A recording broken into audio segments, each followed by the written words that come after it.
نحمده ونصلي على رسوله الكريم اما بعد فاعوذ بالله من الشیطان الرجیم بسم الله الرحمن الرحیم. د شریعت غږ رادیو ډیرو درنو او قدرمنو اوریدونکو السلام علیکم ورحمت الله وبرکاته. قدرمنو اوریدونکو دا د زه سید سدیس هاشمی او زما همکار محمد قاسم فردوسی یو ځل بیا د سنگر خاطرې خپرونې له لارې ستاسو درنه خدمت ته را حاضر سوي یو. درنو اوریدونکو په دې امید یو چې جوړ روغ خوشحاله او د صحت جامې به مو په تن وي.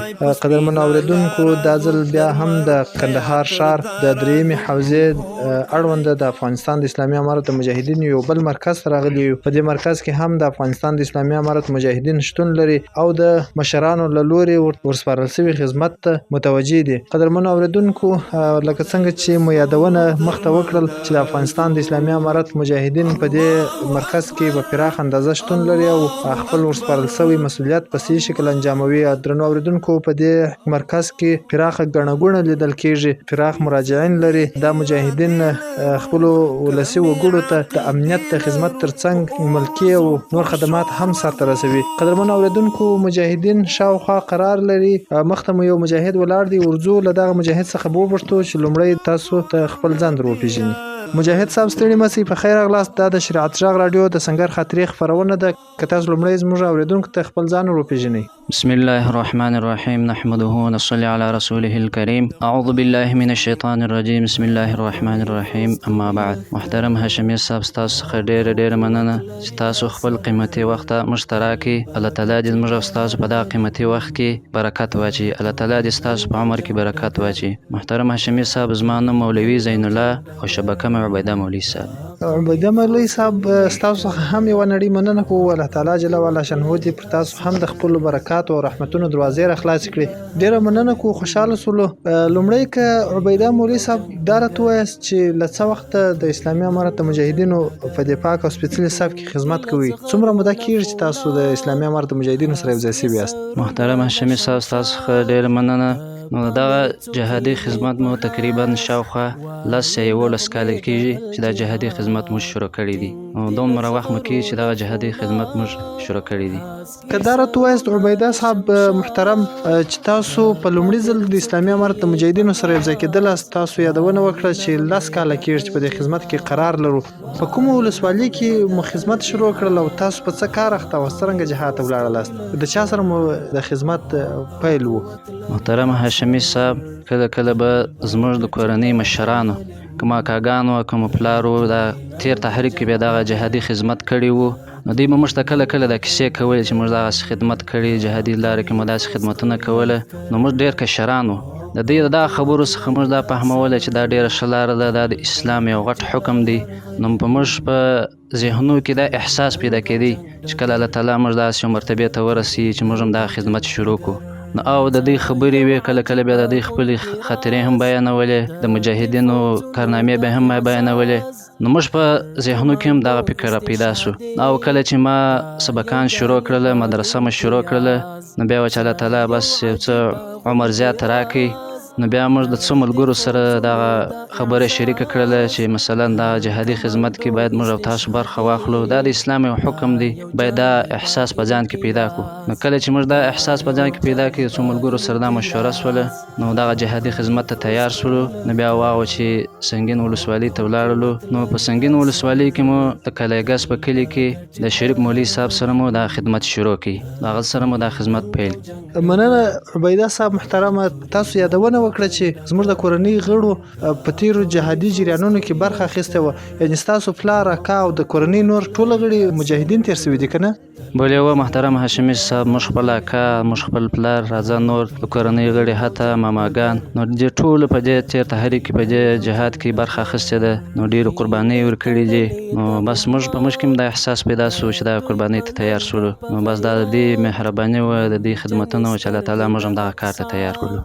څرنګه و دغه لومړی سفر مو که اوریدونکو ته لږ جریان یې وړاندې کړي چې سنګین ولسوالۍ ته تاسو پر لار روان واست له مدرسې څخه؟ دا د سنګر پر لور یو سفر و. پر لارې باندې مو د خطرونو احساس نه کوئ عبیده صاحب؟ محترم هاشمي صاحب یقینا ډېر سخت حالت به و. تقریبا د دغه کندهار څخه بیا در سنګینه پورې، تر کلیګسه پورې، تر هغه کلي پورې د دې دښمن ډېر پوستې، بیزونه ډېر مختلف غټ بیزونه پر دا لارې باندې پراته وه. نو سړی به دا احساس کوي چې دا به څنګه کار سي، دا به څنګه سړی ورسېږي خپل مطلب او خپل کار ته. نو بس دا د الله تعالی یو نصرت و، د الله تعالی یو کومک و. کله چې به موږ د دا ځای سره ایسولو د ملګرو به دا مشوره و دا دغه سره وکړي چې موټر کې به سره ناست وو چې مثلا موږ تاسو باید خپل تحقیقات و خپل دا دغه سره یو کړو. دښمن دی نه ویل کېږي چې د چا څخه یو رقم پوښتنه وکړي، د بل څخه بل رقم پوښتنه وکړي. باید بس الله تعالی څخه کومک وغواړو او بل دا دی چې خپل تحقیق ټینګ ونیسو. نو موږ ډېر بس په دې باندې وارخطا وو چې مثلا دا به څنګه خپل مقصد ته ځان رسوو. بس داسې په معمولي سبب مو کار کله به مو دا ورته ویله چې موږ په هغه سنګین یا بازار کې یا دکان لرو یا د ټوکرانو دکان کوو یا داسې یو بل کاروبار کوو، نو داسې کمزوري سبب مو کار کوي. الله تعالی به دا کمزوري سبب په وجه سره د دې په خولو کې داسې دغه واچوي چې دوی بیا موږ څخه نورې پوښتنې ونه کړي چې مثلا ستاسو رنګونه یا ستاسو جسدونه داسې د مولیانو یا د طالبانو دي چې دا به موږ ستاسو سره څنګه ومنو. بس الله تعالی په نصرت سره به بس موږ خپل مقصد او خپل ذات په دا رقم رسېدلو. مننه عبیده صاحب محترمه، تاسو یادونه وکړه چې الله تعالی جل وعلا شانه زموږ پر سفر برکات او نصرت نازل کړي وو او همداسې دا نور مجاهدین په همدغو لارو او ګودرو باندې تیرېدل، سره له دې چې دښمن پر لوی لارو او وړو لارو ګڼ چیک پاینونه جوړ کړي وو، د رفت آمد پر چاره سخت شرایط وضع کړي وو د مجاهدینو د پیدا کېدو په هدف باندې، او په عین حال کې بیا دښمنانو د مجاهدینو پر سر باندې درنې جایزې اعلان کړي وې. عبیده صاحب تاسو ویل چې د ټولو خطرونو مو پر سر واخیستل، خو د اسلامي امارت د مجاهدینو صف ته داخل شول او د اشغالګرو پر وړاندې مو په مقابله پیل وکړلو. راته ویلی سئ مخکې له دې چې تاسو د جهاد سنګر ته ولاړ سئ چې دغه تریخ سفر ووهئ او منزل ته ځان ورسوئ، د مجاهدینو سره یو ځای سئ، تاسو د وسلې کارونې سره اشنا یاست. تاسو یادونه وکړه چې د کورنۍ غړي مو مجاهدین وو که نه؟ محترم هاشمي صاحب دا ډیره ښه خبره ده. زموږ کوم مشران چې وو دا ورسره اشنا وو، نو زموږ دغه ابتدایي حالت و، داسې مرحلې موږ نه وې لیدلې. نو بیا په وروسته په کرا سره بیا ورسره اشنا کېدلو. دغه ابتدایي حالت و، په ابتدایي حالت کې موږ د دې وسلو د دې شیانو سره داسې خاص نه و اشنا. نو بیا چې مو کله سفر وسو بیا کرا سره د ورسره اشنا ده. کله چې تاسو د سنګین ولسوالۍ د کلایګس سیمې ته ورسېدل، د شریف مولوي صاحب دلګۍ ته ور داخل سول، هلته مو په خدمت پیل وکړلو، هلته بیا ملګرو د ډول اسلحو سره اشنا کړلست؟ و محترم هاشمي صاحب، چې کله موږ خپل مقصد و خپل ځای ته ورسېدلو، نو بیا بعض ملګرو بس دغه وسلو مینو د هوانو د دې سره بلد کړلو، څه نه څه درسونه یې راته وویل، څه نه څه عملي کارونه مو پکښې وکړله. نو بیا د دغه شیانو سره موږ بلدتیا پیدا کړل. یعنې تاسو د مجاهدینو د مشرانو له طرف بدني او فکري روزنه ترلاسه کړې ده که نه؟ بله و هاشمي صاحب، موږ د مشرانو څخه بس دغه فکري روزنه عملي روزنه دا بس موږ زده کړله، هغو دا ترتیب راته وښودی. موږ بیا که د اغېز په اړه راته ووایاست عبیده صاحب چې څومره اغېز د یو مجاهد پر روحیه باندې، پر فکر او جسم باندې دغه روزنه لري، څومره مهمه او مؤثره ده د یو مجاهد لپاره د جهاد په سفر کې دغه روزنه عبیده صاحب؟ دا روزنه خو د مجاهد لپاره ډیره مؤثره وه. الله تعالی په دې کې برکات اچوله. نو د مجاهد لپاره به ډیره مؤثره او ډیره فکرمنه تمامه سوله. هغه به دا احساس وکړي چې دا خو خدمت دی، د الله تعالی په لاره کې خدمت دی. نو ډیر احساس به بس په دې کې دا پیدا سو چې دا خدمت ته تیار شي.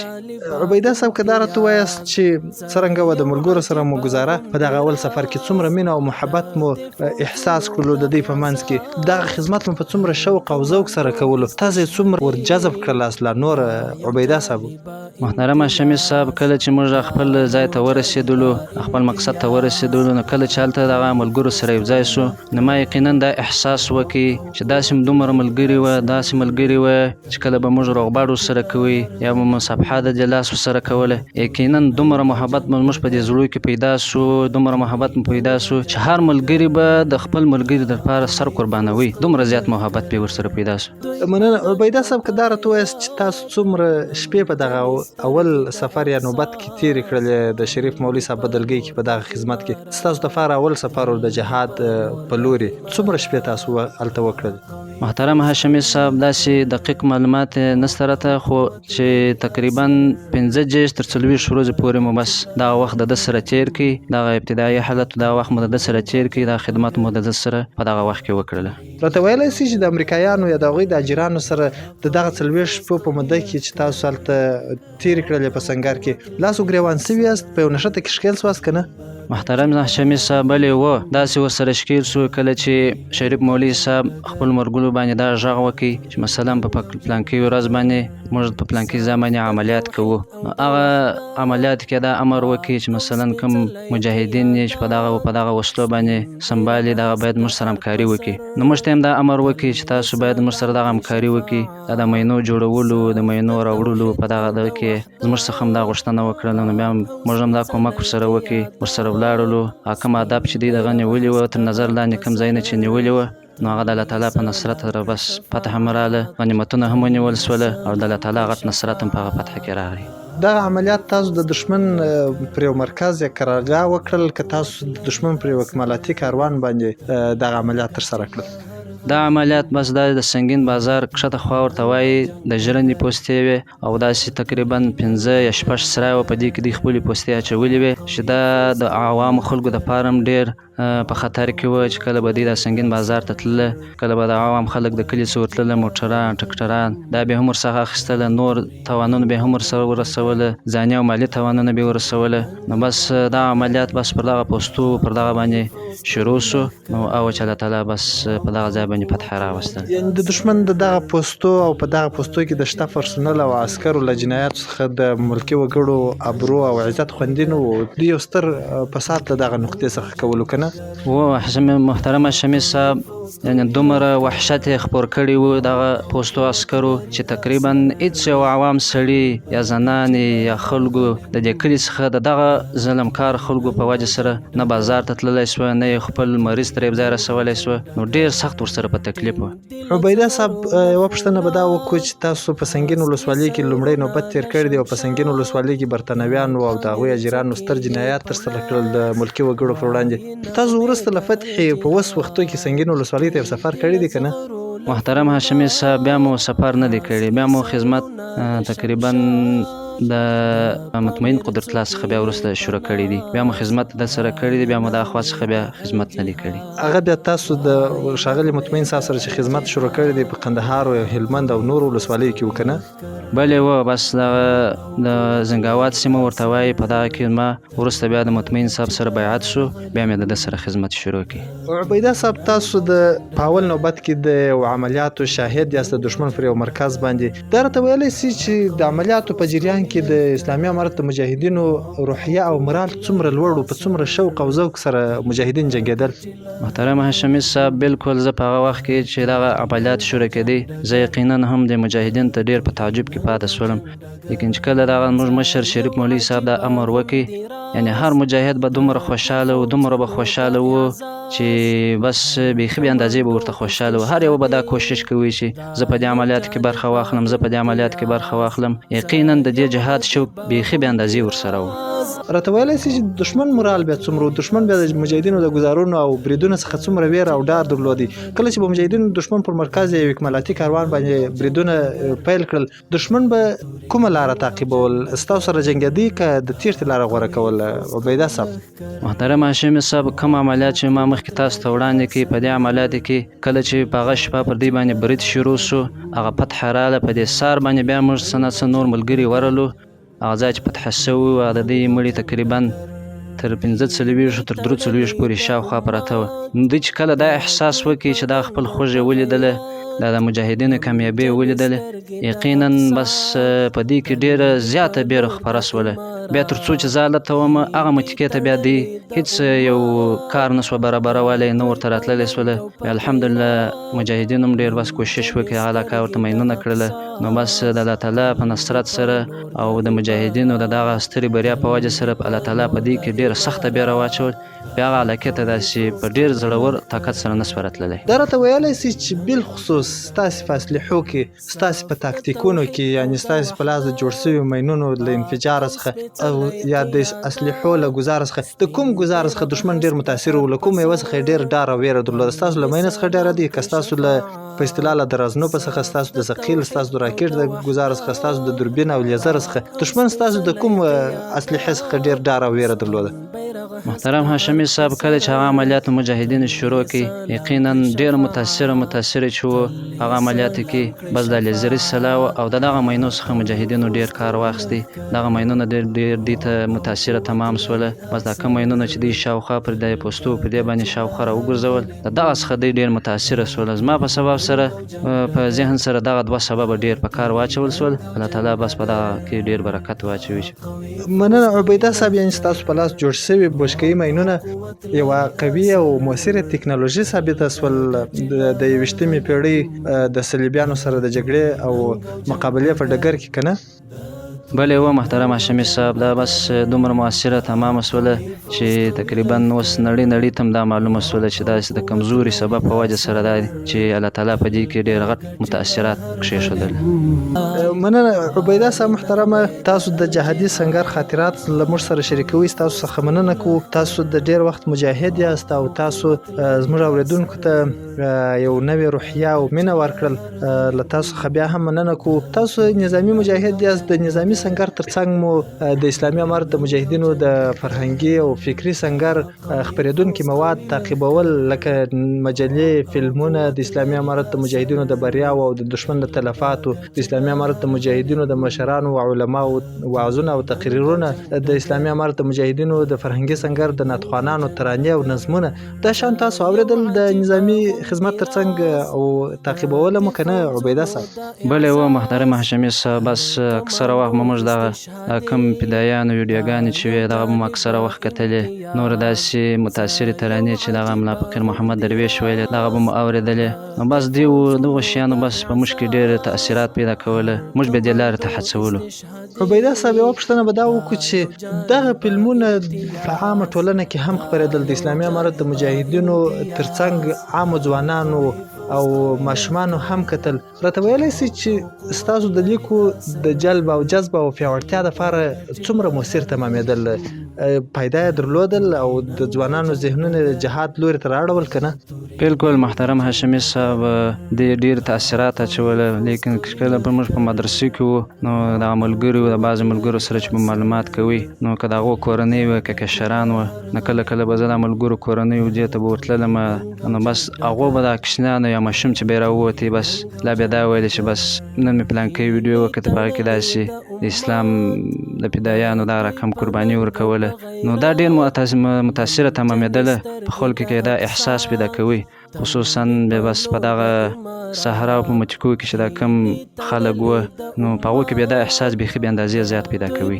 د دشمن دغه د فساد ډک مواد چې هغه د تلویزیوني چینلونو له لوري خپرېدله، د ځوانانو د اذهانو د خرافولو او د ځوانانو د بېلارې کولو په هدف باندې جوړ شوي وه، در هغو دغه ډېر ګټور تمامېدل، نوی ځوان نسل په اسلامي فکر روزي، دا یو وسیله وه، که نه؟ بلې و محترم هاشمي صاحب، دا یو غټه وسیله وه، دغه ځوان فکر خلکو دپاره ډېره غټه وسیله وه، نو بس دوی پر دغه باندې کار کوي او پر دغه جذباتو باندې بس جهاد پیل کوي. مننه عبیده صاحب، تاسو یادونه وکړه چې موږ ډېره علاقه ورسره درلودله، همیشه مو تعقیبول د نظامي سنګر ترڅنګ. یوه لنډه وقفه به واخلو، په وقفه کې به ستاسو په خوښه اورېدونکو ته یوه ترانه ډالۍ کړو. که تاسو دا راته ووایاست چې تاسو د چا د اواز سره د ناتخوانانو د ډلې د یو ناتخوان مینه درلودله، او که تاسو یوه ترانه انتخاب کړئ زموږ د اورېدونکو لپاره؟ محترم هاشمي صاحب، نوره ترانه ستاسو په خوښه ده، خو موږ چې د کم اواز سره مینه لرو، ملا فقیر محمد درویش، امین حیدري او عبدالصمد صمیم، د دغو اوازو سره مو ډېره مینه درلودل او دغه مو کله بس اورېدله. مننه کوو، ډېره زیاته مننه عبیده صاحب محترمه. ورځو درنو اورېدونکو، د الحاج محمد امین حیدري صاحب په اواز کې به یوه په زړه پورې ترانه واورو، بیا هم له موږ سره اوسئ، زموږ خپرونه دوام لري. بیا هم قدرمن اورېدونکو ته ښه راغلاست وایو، هیلهمند یم چې د ملا محمد امین حیدري صاحب په اواز کې به مو ترانه د خوښۍ وړ ګرځېدلې وي. محترم عبیده مولوي صاحب، دا چې د سنګر خاطرې خپرونه د مجاهدین زموږ سره په همدې خپرونه کې د جهادي سفر خوږې او ترخې خاطرې شریکوي، چې ستاسو په ژوند کې په جهادي سفر کې تر ټولو ترخه خاطره کومه وه چې تاسو ډېر ځینې متاثره سواست د هغه خاطرې څخه؟ هغه به کومه خاطره وه؟ او کله ناکله چې تاسو هغه خاطره درته په زړه ډېر ځینې متاثره کېږي او ډېر یو د تاثر او تعجب احساس کوي، چې هغه به کومه خاطره وه محترم عبیده؟ مننه ستاسو څخه ډېره مننه کوو. بس پر موږ باندې داسې یو خاطره راغله، کله چې موږ دغه جهادي سفر پیلوي نو بعضې ملګري راسره وه، نو په دې ملګرو کې بعضې دا وویله چې موږ په فدایانو کې نوم نوشته کوو. نو ما ته دا احساس ودرېدی چې مثلا دا کوم لاره چې موږ پسې اخیستې ده یا په کومه لاره چې موږ ځو، نو دغه دي داسې مینوال خلک یې سته چې یو تر بل لوړه رتبه اخلي، چې مثلا څوک په فدایانو کې ځان نوشته کوي، نو موږ ته به ډېر بس احساس درېدی. نو بیا چې کله هغه ځای ته ورسېدلو، ځای ته مو تشریف یوړلې، نو بیا هغه څو کسان فدایان په هغه کلی ګز کلی ورته وایي، په هغه کې تقریبا د 9 کسو پورې فدایان وه. دغه مجاهدینو ته یې درسونه ورکوله. نو بس زه ډېر د دغه څخه متاثره شولم. په ما کې نور هم دا احساس پیدا سو، نور جهادي خدمت هم نور پیدا سو. نو هېڅ مې بیا دا احساس نه کوي چې بیا دې زه کور ته ولاړ سمه یا دې بل داسې کار باندې زه مشغوله سمه چې هغه د دغه جهاد څخه ماوره وي. نو دغه خاطرې بس زه ډېر متاثره کړم په هغه کې، او یقینا زه ډېر زیات دغه خاطرې څخه متاثره سوم چې کله فدایان ما ولیدله، د هغو سره موږ ناستو ولاړه سوله، هغو بیا موږ ته ډېرې توصیې کولې، ډېرې خبرې راته کولې. یقینا په هغه کې په ما کې احساس پیدا کړي. بیا چې کله زه رخصتېدلم، بیا یې روغبړ راسره کوي، څه وصیت یې م راته وکړي چې مثلا بس موږ ستا څخه ډېر خوشحاله یو. نو په دغه خاطره بس کله کله مې بس را په یاد سي ډېر متاثره سم. یعنی دا چې استشهادي مجاهدین د فراق حالت و تاسو پر جهادي سفر خورا زیات تاثیر وغورځوي، یا تاسو نور هم خپل جهادي عملیات متوجه کړل او تشویق کړل چې نور هم جهاد ته ادامه ورکړي، ځکه چې جاهد په عموم کې خورا د زیاتو نبوي اخلاق څخه برخمن وي. بل خصوص بیا استشهادي مجاهدین چې کله به موږ او تاسو سره مخامخ کېدل لټ کو، او الله تعالی جل به زیات اخلاق ورکړي وو، دغه څخه ډېر په پوره معنا سره پوره وه. دا ویلی سي چې هغه استشهادي مجاهدین اوس شهیدان سوي دي او که ژوندي دي؟ محترم فردوسي صاحب، تر څو چې ما معلومات درلودې کله چې زه هلته ومه، بیا چې کله زما نوبت پوره سو راتللمه، نو بیا مې د بعضو ملګرو سره معلومات وکړي چې ما له هغه کم فدایان چې وه هغه اوس هم ژوندي دي که نور په شهادت رسېدلي دي. نو بیا هغه ملګري راته ویله بره ویله ول هغه په نامه باندې یاد کړل چې یو د حفیظ صاحب په نامه و، یو د عارف په نامه و، بل د محمد عمر په نامه و. کېدلی چې زما څخه په نومانو کې څه مخ و شاته راغلي. بیا چې کله ما معلومات وکړي بره ول هغه لښکرګاه کې عملیات وکړي، په هغه کې یو کس په شهادت ورسېدی او نور بیا ژوندي راوتلي دي. تر دغه وخته ما معلومات ورته درلودي، اخواته بیا ما معلومات بیا نه دي کړي. محترم عبیده مولوي صاحب، دا چې د افغانستان د اسلامي امارت د مجاهدینو په صفونو کې یو ځانګړی استشهادي کنډک شتون درلودی، او مجاهدین استشهادي مجاهدینو خورا په متانت او په ایمانداري سره خپل وظیفه سرته وړله. که دا راته ووایه چې په دې کې څه راز و چې اکثره ځوانانو بالخصوص هغه د اسلامي امارت سرتیرو مجاهدینو استشهاد ته ډېره مخه کول، د دې راز په څه کې و چې مجاهدین ولې د دې پر ځای چې مخامخ د دښمن سره جګړه وکړي، د اشغالګرو امریکایي ځواکونو سره ورسره جمع ناټو نور سره، ولې مجاهدین تر ډېره پورې استشهاد ته مخه کول؟ ځکه چې مجاهدینو به کله د استشهادیانو حالت ولیدي، د دوی اخلاق به ولیدله، د دوی بزرګي به ولیدله، نو ډېر مجاهدین به داسې وه بس د دوی د اخلاقو د دوی بزرګي د دې څخه به متاثره سوله. نو بس الله تعالی په دې کې ډېرې ګټې اچولې وې، یعنې خوا د قرآن کریم کې هم دا حالت بیان شوی دی، حدیث کې هم دا حالت بیان شوی. نو بس د دې کوم حالت چې به ولیدي مجاهدین به ډېر دا حالت څخه متاثره سوله. نو بس دا به خوښوله چې بس زه دې په دا حالت کې بس نوشته سم، په دا اصب کې دې نوشته سم، په دا استشهاد کې دې نوشته سم. نو بس مینه او محبت یې د دغه استشهادیانو سره چې به ولیدل سوله یا بیا روغبړو سره وکړي، مینه او محبت یې بس دغه ته ډېر زیات سو چې دوی په استشهادیانو کې ځان نوشته کړي. او کدام عبیده مولوي صاحب راته ووایه چې د اشغالګرو په وړاندې باندې چې کله مجاهدینو عملیات ورسره کول، له بېلابېلو حربو او تکتیکونو څخه کار اخلي، دغه استشهادي عملیات چې به د دښمن په وړاندې باندې ترسره کېدل څومره مؤثره وه د دښمن سره په مبارزه کې، چې دښمنان به زیات ځینې ډارېدل، استشهادي عملیات څومره مؤثره وه؟ محترم فردوسي صاحب، دا به ډېر د اشغالګرو دپاره ډېر مؤثره تمامېدله، ځکه دوی ته مخکې دغه کار معلوم شوی و. نو کله چې به استشهادي یا چا بل مجاهد به داسې یوه حمله کوله، نو هغه خوږ و هغه دغه به دوی ولیدله، نو دوی ته به ډېر متاثر تمامه سوله چې دا بالکل د ایمان په رڼا کې دا کېږي دا کار. ډیره مننه عبیده صاحب محترمه، تاسو یادونه وکړل چې له فدایانو سره مو نږدې ملګرتیا درلودل، او دا یادونه مو وکړه چې په اولني سفر کې موږ څو ملګري وو چې سنګین ولسوالۍ ته مو د جهاد دپاره اولنی سفر درلودی، او په دې سفر کې زموږ سره ځینو ملګرو فدایي حملې ته چمتووالی وښودی. راته ویلی سئ چې راز د جهاد په څه کې دی چې د دومره قربانۍ د جهاد په ډګر او سفر کې یو تنکی ځوان چې لا در دا اوسه د معرکې او ډګر لیدلی نه وي د اسلحو سره آشنا نه وي او په مسلمانه ټولنه کې هغه د کافرانو پر پولادي ټانګونو او پولادي مراکزو چې په پولادي دیوالونو پوښل شوي دي فدایي حملې ته چمتووالی ښیي. په دې کې راز څه دی عبیده صاحب؟ محترم هاشمي صاحب دا خو څه بعیده خبره نه ده. دا خو د صحابو تاریخ چې موږ مطالعه کو، د نبی علیه الصلاة والسلام حدیثو دا چې موږ مطالعه کو، نو په هغه کې موږ ته داسې کارنامې او داسې دغه پاته شوي دي چې له هغو څخه موږ متاثره وو. او بل دا و چې بیا کله موږ دا مرکز دا ځای ته ورسېدلو، د دې د احساساتو د دې د ښو دغو څخه موږ دا داسې متاثره شولو چې دې کار ته موږ تیار شو.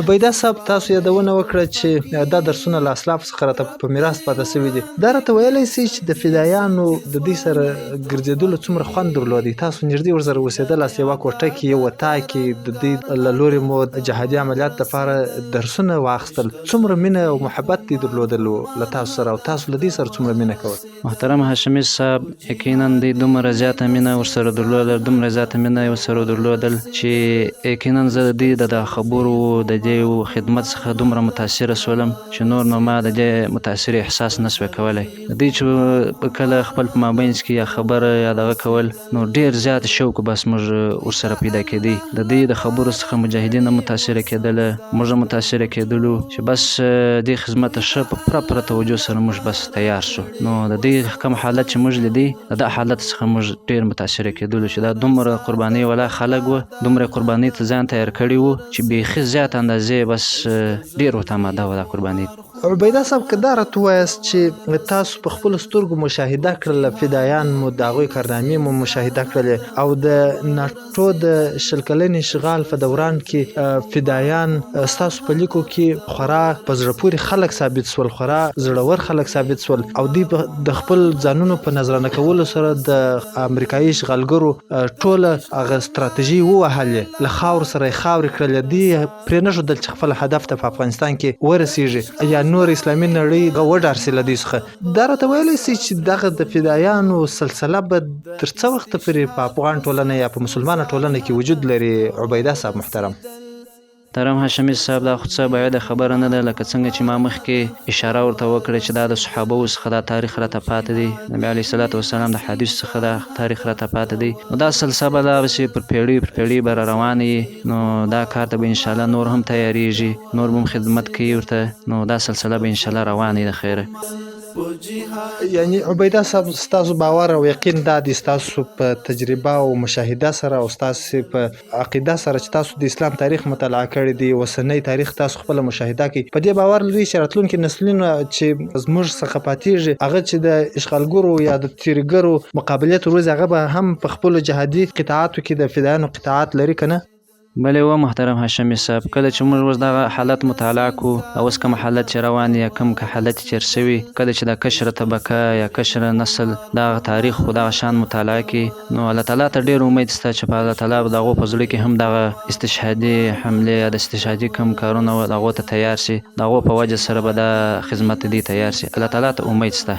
مننه عبیده صاحب، ستاسو تر ټولو نادره خاطره ده د جهاد په سفر کې د فدایانو سره ملاقات، د هغوی د کارنامو څخه لیدنه، د هغوی پر حالاتو باندې بحث، د هغوی سره ملګرتیا ستاسو لپاره نادره خاطره ده. دا راته ویلی سي چې دښمن بیا د فدایانو له قطاعاتو او ګزارونو او بریدونو څخه څومره ډار او ویره درلوده؟ تاسو یادونه وکړه چې دښمن زموږ له ګڼو اسلحو څخه، زموږ له تاکتیکونو څخه ډېره ویره او نفرت درلودي. دښمن به همیشه زموږ د تاکتیکونو او بریدونو څخه د تیښتې لاره غوره کول. له فدایانو څخه بیا دښمن څومره ډار درلودي عبیده صاحب؟ محترم هاشمي صاحب، د فدایانو څخه دومره سخت ډار درلودی، خوا دې کله چې ما تاسو ته مخکې هم د څه نه څه بیان درته وکړي چې کله به یو فدایي پر یو ځای حمله کوله، نو دا کم تلفات چې به دې ته ورسېدل دښمن ته د فدایي په وجه سره، نو هغه تلفات چې به دې مطالعه کړله، تلفات چې به دې وکتله، ډېر به متاثره سوله. د هغه تلفاتو په وجه سره به دی دا احساس وکړي چې دا ډېر سرتیري خلک دي او دا پر خپل ایمان باندې ډېر کلک ولاړ دي او الله تعالی ته ډېر قرباني کوونکي خلک دي. او دا به دا ویل چې دا جنگ موږ نسو ګټلی، د خپل ځان د وتلو لار به بس ډېره غوره کوله، بس د دا څخه به ډېر دی متاثره کېدل. عبیده صاحب محترم، تاسو ترخه او نادره خاطره زموږ له اورېدونکو سره شریکه کړه. که دا راته ووایاست چې ستاسو دپاره د جهاد په سفر کې خوږه خاطره کومه خاطره ده چې تاسو یې وخت په وخت را یادوئ او بیا وایاست چې څه نادره مې ولیدله، څنګه خلاص ومه د دښمن له دامه څخه، یا څه ډول مو پر دښمن باندې بریالیتوب ترلاسه کړلو، ستاسو دپاره خوږوالی پکښې کې وي، همیشه تاسو را یادوئ عبیده صاحب؟ محترم هاشمي صاحب، زما په فکر سره خوږه خاطره خو دا وه کله چې زما نوبت پوره شو نو زموږ مشر دوو ملګرو ته وویل چې دا کاري صاحب بس تر هغه ځایه ورسوي چې دی خپل کور ته په عافیت سره ورسي. نو کله چې دوو ملګرو زه په موټرسایکله باندې راواخیستلمه نو ډمبر ته یې راورسولمه. نو د دا ډمبر پر غاړه باندې د دښمن دوې پوستې وې، د دوه په وسلو په مابینځ کې کښته کړلم. نو موږ ته دا سل په سله کې دا معلومه وه چې دښمن خو ولیدلو، هغه دې ولیدلو چې هغه دې مجاهدین کښته سوله، هم مجاهدین زما څخه روان سوله په موټرسایکله باندې خپل اتاق په لوري باندې. نو زه پر دې ډمبر باندې بس پاته سولمه. نو ګوړې تقریبا 1 پاو 20 دقیقې به کښېنستلې چې کتلې مې دا خوا څخه شوبلې راوتې دغه پوستو د خوا طرفه څخه. نو زما سل په سله کې دا یقین سو چې بس ګرفتاره سولې. الله د الله تعالی په نصرت سره بس دوی در ما تېر سوله. دا خوا څخه د ملکیانو هغه موټر راغلی، هغه موټر ته وختم مخ پر کور باندې را روان سوم. زما په فکر سره دغه یو خوږه خاطره وه چې پر ما باندې راغله.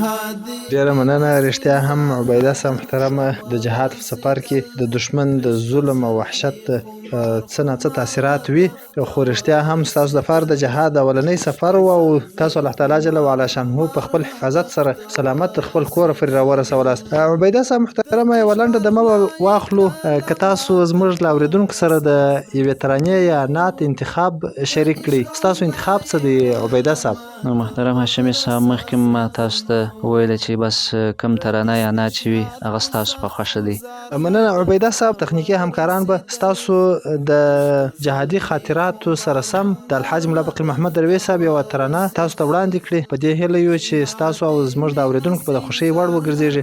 قدرمنو اورېدونکو، ورځو د الحاج ملا فقیر محمد درویش صاحب په اواز کې به یوه ترانه واورو، بیا هم له موږ سره واوسئ. قدرمنو اورېدونکو، بیا هم درته ښه راغلاست وایو. هیله مند یم چې د الحاج ملا فقیر محمد درویش صاحب په خوږه غږ کې به مو جهادي ترانه د خوښۍ وړ ګرځېدلې وي. محترم عبیده مولوي صاحب، دا چې 20 کاله مجاهدینو کړاوونه وګالل، د یو مجاهد په صفت تاسو د مجاهدینو په صف کې تر ډیره پورې پاته سوي یاست. د مجاهد لپاره تقوا او اطاعت څومره مهم دي چې مجاهد باید ولري؟ فردوسي صاحب، ما تاسو ته مخکې دا یادونه وکړله چې د مجاهد دپاره اخلاق تقوا دا ډېر متاثره بیانېږي. مثال ما تاسو ته په بدایانو وویلي چې مثلا په بدایانو څومره تقوا، څومره اخلاق، څومره ښه رویه دا اختیار کوله. نو هر مجاهد باید داسې تقوا اختیار کړي. نو مثال ما تاسو ته وویلي چې دا ډېر متاثره تمامیږي. د تقوا ډېرې ګټې دي او د اخلاقو ډېرې ګټې دي، اطاعت کولو ډېرې ګټې دي چې موږ تاسو ته په قرآن کریم کې مثالونه شته، په حدیث کې هم مثالونه شته. نو دا ډېر متاثره تمامیږي. یقینا هم کله د مجاهدینو یو تر ټولو مهم د بریا راز په دې کې بلل کېده چې تر ډېره پورې به مجاهدینو د خپلو امراو اطاعت درلودی او تر ډېره پورې مجاهدین په تقوا باندې او په صفا او خالص نیت باندې مشوره و تر ډېره پورې. یقینا هم عبیده مولوي صاحب، د مجاهد دپاره که اطاعت ونه کړي کوم زیانونه لري؟ دا کوم راته ووایاست چې مجاهد که خدای مکړه بې اطاعتي وکړي د خپلو امراو څومره زیانونه لري؟ محترم فردوسي صاحب، نو د مجاهد لپاره چې اطاعت نه وي په هغه کې ډېرې زیانونه لیدل سوي دي. مجاهدینو ته هم تجربه سوي دي، عمراو ته هم تجربه سوي دي چې پر اطاعت باندې څوک نه تللي، نو هغه ته ډېر زیانونه هم رسېدلي دي. بیا د تاریخ موږ تاسو مطالعه کړو چې هغه د نبي علیه الصلاة والسلام په وخت کې دا پېښه سوې چې د احد په غزا کې و چې ویې ټولې ته نبي علیه الصلاة والسلام دا وویله چې تاسو پر دغه ځای باندې کښېنئ، میدان ته مه راشوه کېږي. نو په هغه کې هم دا ډېر زیانونه وروسته هغه بیا ورسېدل. نو داسې د حدیث څخه هم داسې معلومېږي، تاریخ څخه هم دا معلومېږي چې بې اطاعتي کې زیان شته.